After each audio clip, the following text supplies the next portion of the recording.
You are listening to the VCast.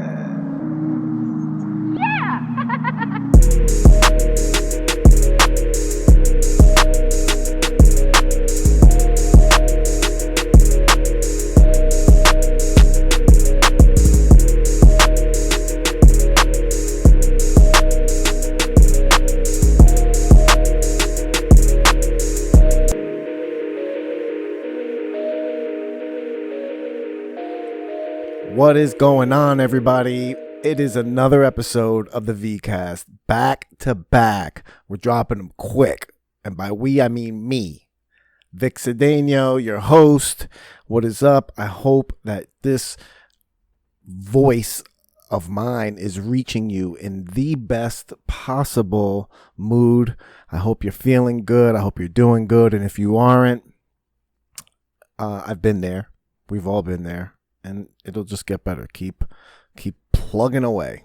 That's how we're going to start this off. Motivational. Help you out because I'm feeling good. So I might as well try to share it with everybody. I am feeling good. I got to exercise today. I got a nice fresh haircut. I got a show at the dojo tonight. The Dojo of Comedy in Morris Plains. If you don't know, you should know about the dojo. Tonight, Chrissy Mayer from the Compound Media is going to be headlining. Got a bunch of goons, No Filter Paul, Dave Hodge. I'm going to be performing. I am the special guest with special needs. I posted that on Twitter. Got such a reaction. I feel like people were agreeing with me.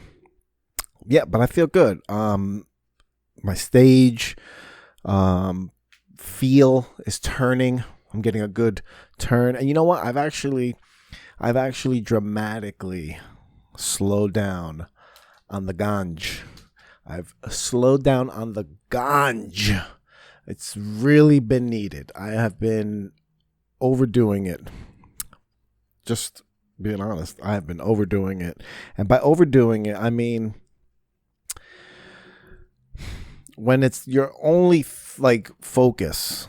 Well, not your only focus, but like you're looking to get through to the next time. Like that's you're measuring time in those increments now. Like it just gets overwhelming, and it's overwhelming on the pocket. So when you don't have that good relationship with whatever you're using, whether it's coffee, whether it's sex, whether it's fucking whatever, abuse, alcohol, heroin, whatever you like, okay? I'm not here to judge you. I'm just saying, think about it. When you're doing that and it's just to the excess where you're not I thought I turned your damn sound off. Fucking laptop. It's a player hater. So anyway, when that's not your main focus and you get distracted very easily by laptop sounds, then that means you need help. Okay, and the help that I sought was just waking up my own mind. It was time. I also read about this thing I was having when I was like gagging in the morning a lot, and it was like borderline puking, but I'm just gagging to the point where this like little white film would come up, and I was like, this is gross. So I wonder what it is. So I looked it up on the Googs. On the DuckDuckGo. I don't use Google anymore. Let's rewind that.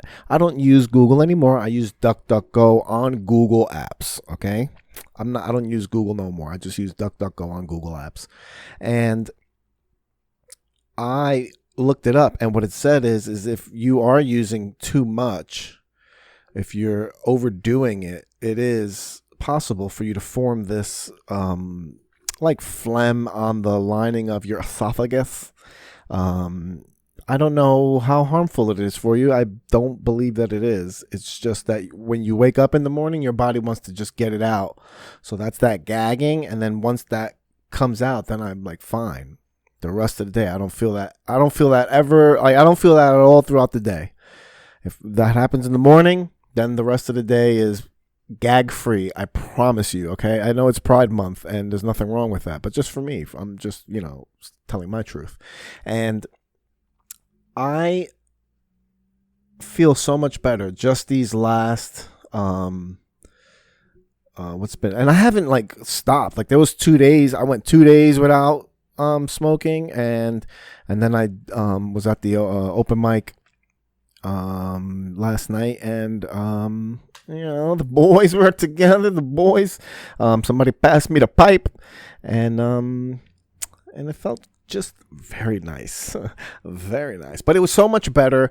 I hate to use this corny ass phrase, but it was so much better responsibly, used responsibly. I was responsible with my use. I did feel better, and it does feel better. And I'm just, more, I just got to get more focused, and it's really more about the wallet. It's more of a tolerance break for the wallet, because the heavy use is expensive, and it gets in the way. So now I'm looking forward to having more money to pay off my debt.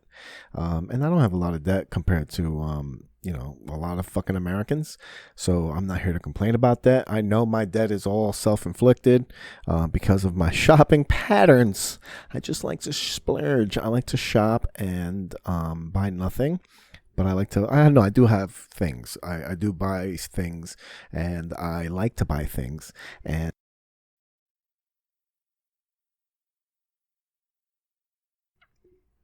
what's the fucking word I just used? I'm kind of stoned right now from a little bit left over from last night.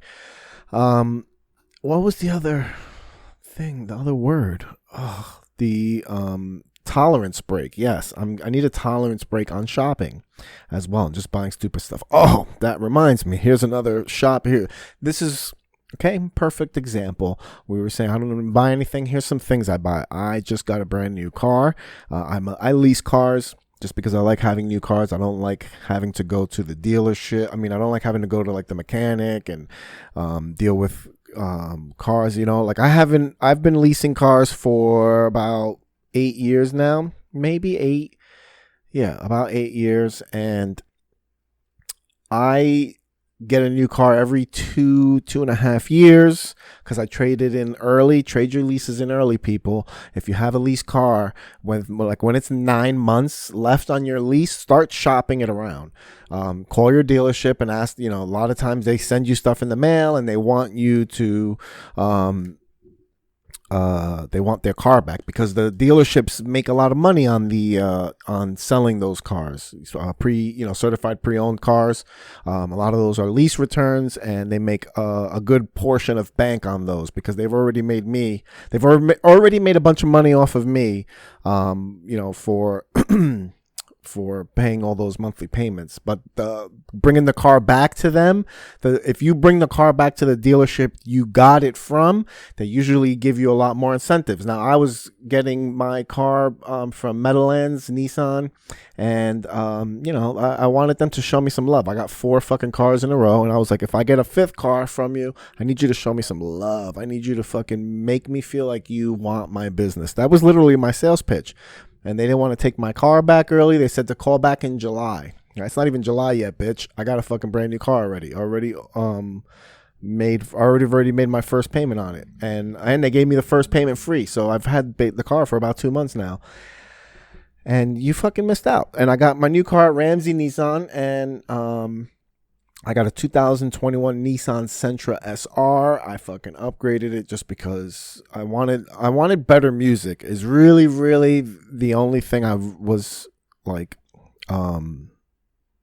that was the only want that I really wanted to satisfy. I just wanted louder music. I had trying to save money and stuff. I got a lesser car last time. I was in a new Nissan Sentra, but the base model, and it was point A to point B. Now all the base models, they come with the fucking digital screen that if you have your iPhone, I don't know about Android, kid, you're on your own with that one. But if you have an Apple iPhone and you plug it into your Nissan, it displays your stuff on there. So if you have Google Maps, boom, you got navigation on the dash. If you play your music. So once the XM subscription runs out, I'm not buying a fucking new one. Why would I pay for that? I pay for Apple Music. So why would I have XM when I can just, I guess some of them fucking shows people like, whatever's your shit, it's your money. But I don't need XM, so I don't buy it, but that's it. I'm music, so I don't really need much.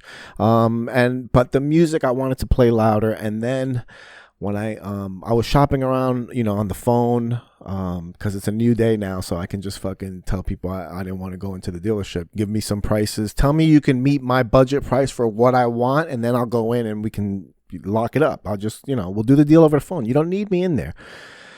So, he suggested it. Oh no, you know what? My brother suggested it because I had left when I was in Florida. I left my brother with my car, and because he's in a transition, he had just sold his car and he was looking around for a new car.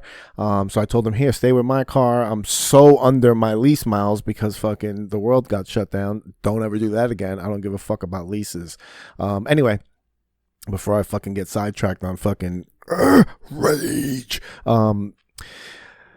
So I had that Nissan, and then my brother was like, when you get a new car, he goes, what you should get is just get another Nissan. You should just get another Sentra. These cars are great. And my brother had really made me feel a whole new appreciation because my brother loves cars. And he takes care of his cars and he's washing them. And me, for the last 2 cars, ever since I had a Nissan Rogue, I think it was 2012, Nissan Rogue. No, it wasn't 2012. It was a 2016. I think it was a 2016 Nissan Rogue, and it was the SV model, so it had all the bells and whistles in it. I was doing fucking Uber and that thing and everything. But I tell you, the total miles I would get is 36,000. So before that bitch hit 36,000, I'm trying to trade that car in. That's why I'm trying to trade the car in early. So I know I'm not going to get penalized for the miles. Even though on a monthly budget of miles, I'm over, as long as I didn't hit that overall mark, of 36,000 miles or whatever. Now I'm in a 30,000 mile lease. Also, I have no pants on. I'm in a 30,000 mile lease, and I'm just hoping that it works out. But I'm gonna be going back to Florida, so get some time off of the car. It'll help ease the gap. Anyway, what the whole point of this? Oh, so my brother convinced me. He made me feel like a real appreciation for the car. So I didn't, I was looking at trucks and I was ready to spend more money, and then you know what? It wasn't worth it. Don't overextend yourself, and I know a lot of the reason why I wanted a better car and a nicer car. I was really flirting with a Maxima or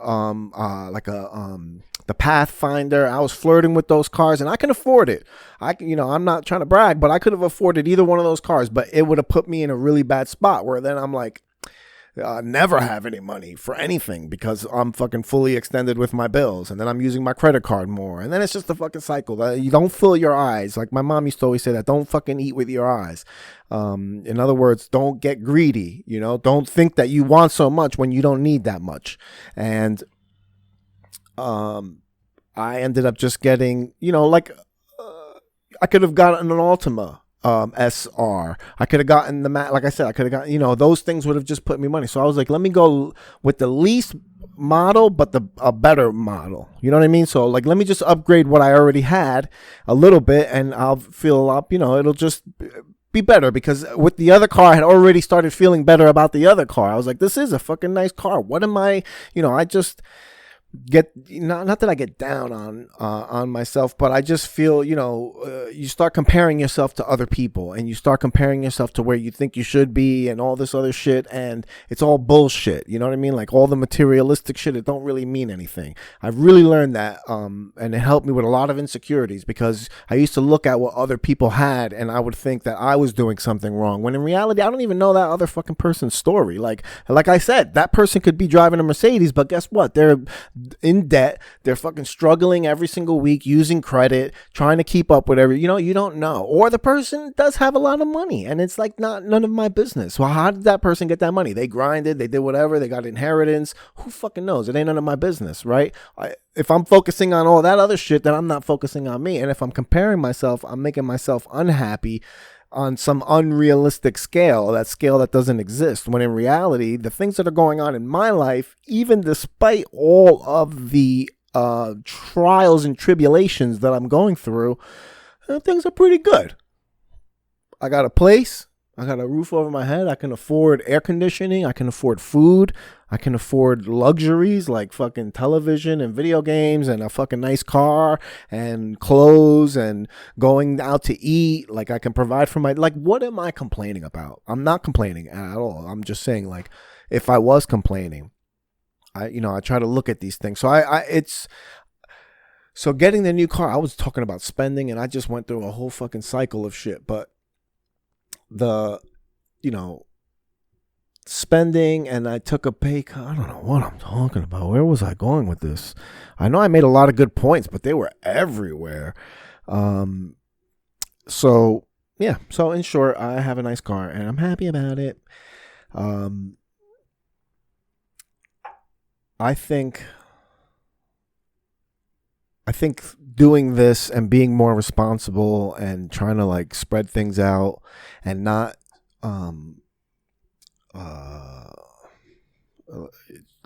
over medicate myself.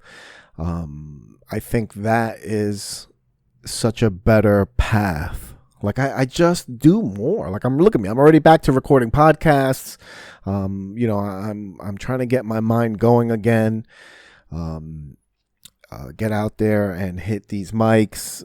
Also get this mind going for my daughter and do cool things. We're going to Florida again, have some fun for summer. So like I'm happy I'm able to do that. I'm able to bring her on an airplane, and buy stuff and bring her to theme parks and give her all these memories. Like I cannot be down on myself. Like, wow. Like, and I think this really goes for a lot of people, and it's not easy. It's not easy to think like this. I'm 38 years old. It took me a long time. It took jail. It took fucking rehabilitation programs. It took therapy. It took like a weekend course. It took a lot of work. It took a lot of work to have this mindset. So being able to have this platform, whatever fucking platform it is, it's like a little stool right now, maybe. That's a stool on the side of a street that nobody walks down. And I'm just standing there yelling at whoever's in one. Occasionally my friends walk by and they listen to what I have to say and they like it. And, but if this message could get out to other people, that gratitude solves a lot of those inner demon problems. Like a lot of the struggle that I feel a lot of us go through comes from a lack of gratitude. And it's not wrong for you to feel that. It's not wrong for, I think people maybe inherently, like biologically are just ungrateful. I think people biologically are ungrateful because you just get your things, and then once you have your things, you don't really think about these things anymore. You're thinking about acquiring new things.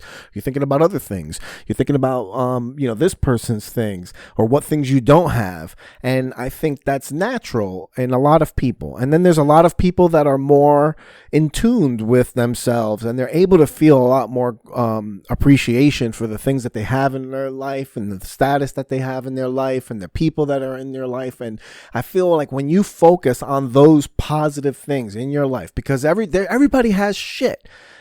If you know a lot of people, and if you know a lot of different types of people, a lot of different types of rich people, if you know wealthy people, if you like, I've met a lot of people. I've had a lot of fucking odd jobs, and I've met a lot of people. And one thing is for sure, that misery doesn't give a fuck about your race. It doesn't give a fuck about your wealth. It doesn't give a shit about your status. It doesn't matter who your family is. It doesn't matter.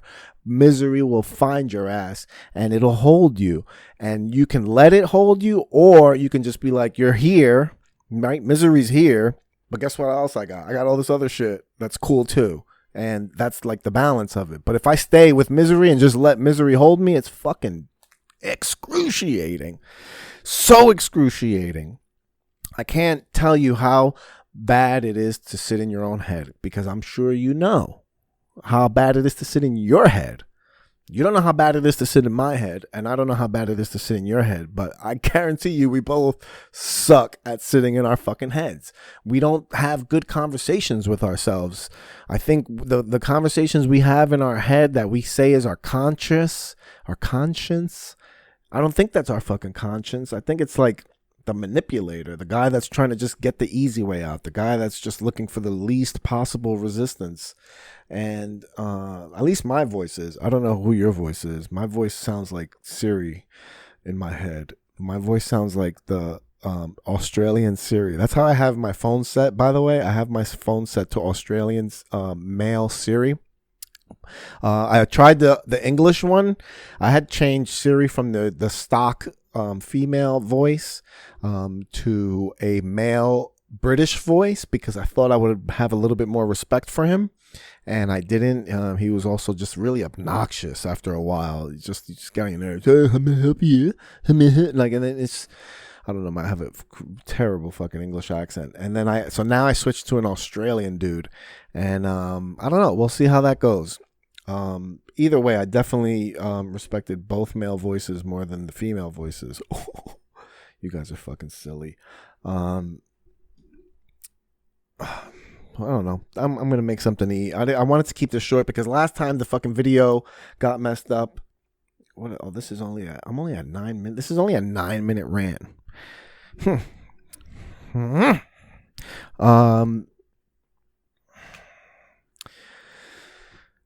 I wanted to keep it short because I got shit to do.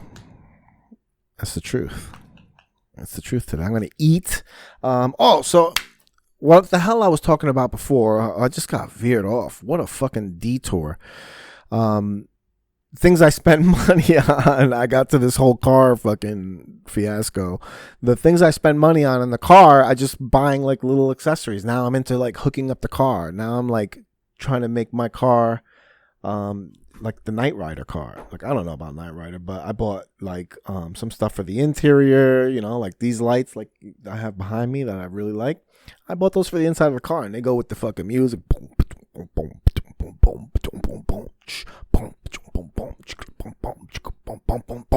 I got that. And what else I got? I got like the little freaking emblem, so that makes it think that. I got the windows tinted. I got these scoop vents for the little windows that make it look like kind of like a Mustang. Then the car has its own stock features, and I just bought this front lip extender kit thing that's gonna make it look like it's dropped more, so I have to worry about going through fucking driveways and shit. I'm really going hard into this Nissan shit. And the Nissan culture is pretty dope too. I got into the Nissan culture on Instagram and on Facebook. You can follow my Instagram car page. It is Nissan Sentra SR 2020. Or is it 2020? No, it's Nissan Sentra. Or is it Sentra SR 2020? I think it's Sentra SR 2020. And I've just been posting pictures of the car, and I've been washing it. I got a nice little subscription to a car wash, so I can just pay one monthly fee of $15, and I can have unlimited car washes. So I bring it to the car wash, I dry it myself, I do the wheels, make it look all nice, and then I leave. And you know what? It feels good taking care of something and showing pride in something. And it's not so much about the car and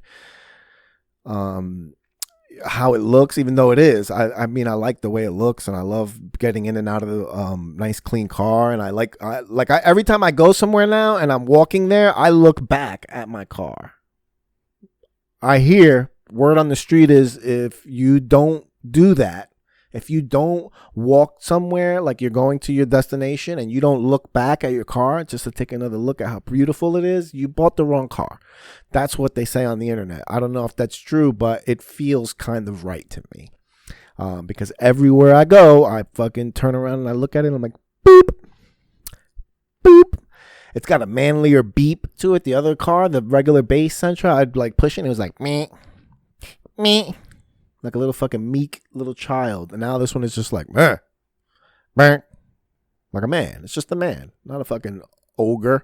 It's not a beast. It's not like a pickup truck where it's just like bleh, bleh, when you fucking turn it off. Like whatever you're into.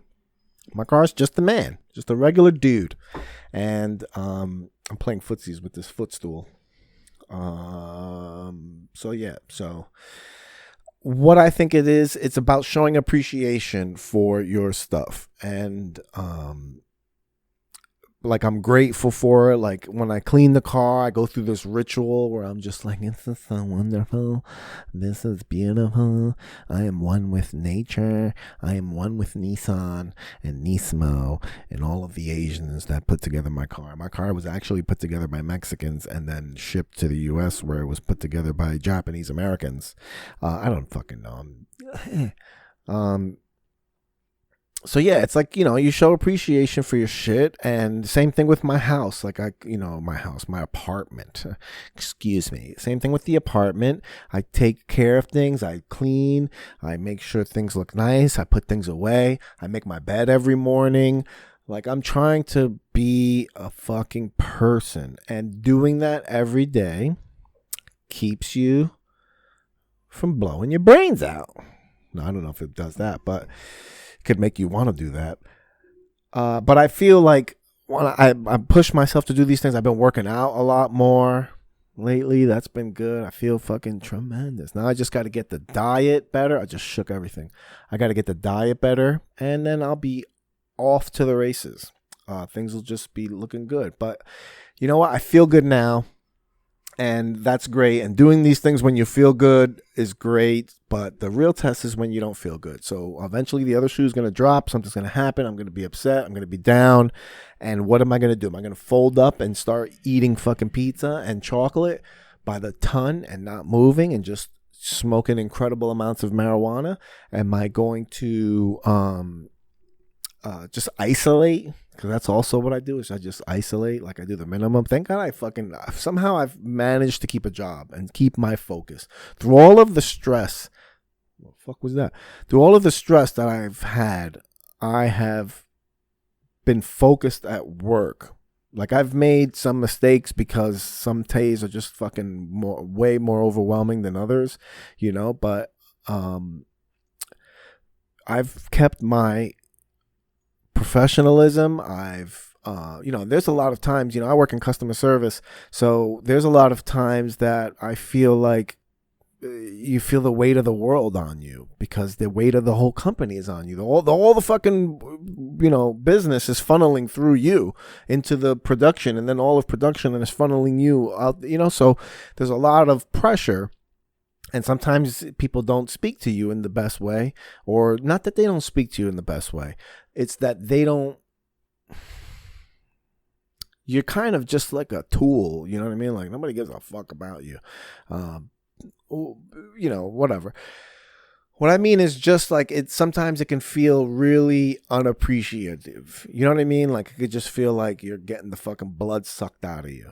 And, a lot of that is a reflection of my overall health, because the better I am everywhere else, the better, the easier it is for me to deal with things at work, especially when I have like a good exercise routine and I'm staying active and I'm getting blood pumping. Like that stuff really does make a difference. And you know what? I've had this fucked up elbow. This elbow's been beat. This elbow's been really fucked up. And with tennis elbow. Go figure, huh? So tennis elbow is this, like there's a ligament here. It's basically the same ligament that is part of like the carpal tunnel. I don't know if it's the same ligament or the same housing. I don't know how they're connected, but carpal tunnel ligament is connected somehow to the tennis elbow ligament, or they're the same ligament, whatever. So like it's the same stretch, like this stretch right here, where you go like that. That's really good for the carpal tunnel, but it's also really good for the tennis elbow. So I've been doing stretches. I've been icing. I have a stim machine, with the pads on here. So I do that, and then I put ice. I get a wrap, and I just sit here. And I've been doing that, and I've been pushing through it because it still hurts. So what am I going to do? Not ever work out again? I was working out before I went to Florida in April. I had a good, March, I was doing well. And then April came, and when I went to Florida, and I just, I lost it down there. I was just having fun. And then the second was it the second week or the week before I left, I just started getting this really bad pain, and that fucking tennis, I knew it was tennis elbow immediately, and it was just I couldn't grip anything. Well, it wasn't that bad in Florida. When I got back, the first week back over here, I was having problems gripping things, grabbing things, holding things like a cup of fucking coffee. Like I couldn't hold the mug. So I've been trying to slowly rehab, squeezing shit and doing all these different stretches and exercises. And I haven't been doing like weights at the gym. I've just been doing cardio and legs and the sauna. I've been a beast in that sauna. 15 minutes, 20 minutes. It's just so good. And I feel like so good when I get out of there too. And then I come home and I take a cold ass shower. Like I don't take a cold shower from the jump. I start a regular shower and gradually turn the water off, like the hot water off, until it's all the way off. And after I'm done cleaning myself and I'm about to get out, then I shut the hot water completely off and sit in that cold water for like 30 seconds, 45 seconds, and just fucking get it everywhere. Especially I'm like putting my fucking elbow underneath there. And you just like that hot cold combination, you just feel so good. And I do that at 5 a.m. And I feel really good the rest of the day. You like my naked knee? So routine, doing these things that you're supposed to do and are going to make you feel better, but you just don't want to do it. There's that resistance, that fight in you that wants to make excuses and comes up with some really fucking good excuses. I've come up with some really good excuses. I've pulled into the gym before and have sat in my car and then have pulled out and left. And like, that's how close I've gotten to going in. And I just talk myself out of it. So if you hear this and that's you and you relate to that, I hope that if you want to, you should get your ass up and get to the gym, get outside and work out, walk, whatever it is. Something is better than nothing. I'm telling you, something is better than nothing. That's like, I haven't been putting that much pressure on myself either like that. Like I've been going, some weeks I've only gone twice. Some weeks I've gone 4 times. Like I try to do as much as I can. And if I don't, I just know that I need to do it, right? So like if tomorrow I don't go to the gym, I know I need to get there Monday. I need to get there Tuesday or whenever, like I just need to get there. So I hope you can just set some realistic goals for yourself. I'm trying to set some realistic goals for myself. And those little benchmarks, little goals, just those little goals, they make you feel better. Like accomplishing things, getting things done. It makes you feel better. It makes you feel productive. It increases your self-esteem. It increases your trust with yourself. Like when you say you're going to do something in your mind and you don't do it, you're not keeping your word with yourself and you lose integrity with yourself. Like you start fucking disrespecting yourself. You mush yourself and you're like, yo, bitch, I thought you said you was going to do that. And you just you're angry and you start taking it out on yourself in different ways. And it's a vicious cycle. So I hope you don't do that. I really don't. But I'm going to end this. I am going to get going. I have to get ready for the show. I'm going to eat something now and just relax, put my notes together. I think I got pretty much a good, this has been one of my problems with comedy for like the last year, for the during COVID and all that stuff. It's just everything that I was doing is out of my mind. Like having that show at Nikki's every week was such a freaking it was so good for me because I was able to, stay sharp and always have that being able to organize things, but whatever. I would like to get that going again, maybe. See what happens. What else? What was I saying? So I got to get my notes together, just to get like the set list and know what jokes I'm going to do. I've been going out there unprepared and then I'm just like, like I mess up, I fumble with one thing and then it's fucking over. And I'm fucking up there, sweating, not knowing where to go and just saying stupid shit. And then I just like walk off because I freeze. Like, oh my God, this has been happening to me a couple of times. It's fucking horrendous. I'd rather just stay up there and just keep fucking bombing than fucking walking off. And I walked off a few times and I'm so disgusted with myself. But whatever. That's part of the process. It's not always going to be perfect, and it's learning. So now you got to be more prepared. Get your set list together. Don't let this happen again. Keep staying on it. And got some new jokes I'm trying to work out, working them in with some old jokes. So we'll see how that goes. And that's it. Yeah, stay focused, man. Stay focused and do your thing, okay? And tell everybody I said hello and I love you. And tell mommy I said bendición. Te quiero mucho. And tell abuela I said, abuela, ¿a dónde está mi mohada? I'll translate it. That's, Grandma, where's my pillow? I don't know. All right, guys. Goodbye. You're listening to My Dad